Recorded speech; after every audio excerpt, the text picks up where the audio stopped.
It is a universal truth that the loss of liberty at home is to be charged to the provisions against danger, real or pretended, from abroad. Knowledge will forever govern ignorance, and people who mean to be their own governors must arm themselves with the power which knowledge gives. If tyranny and oppression come to this land, it will be in the guise of fighting a foreign enemy. The advancement and diffusion of knowledge is the only guardian of true liberty. The purpose of the separation of church and state is to keep forever from these shores the ceaseless strife that has soaked the soil of Europe with blood for centuries.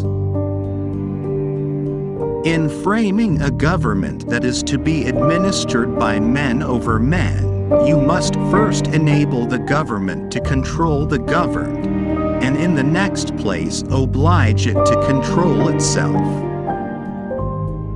As long as the reason of man continues to fallible, and he is at liberty to exercise it, different opinions will be formed. The means of defense against foreign danger historically have become the instruments of tyranny at home.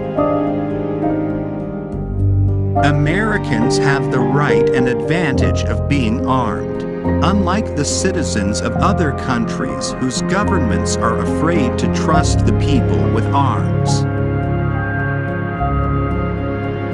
Whenever a youth is ascertained to possess talents meriting an education that his parents cannot afford, he should be carried forward at the public expense.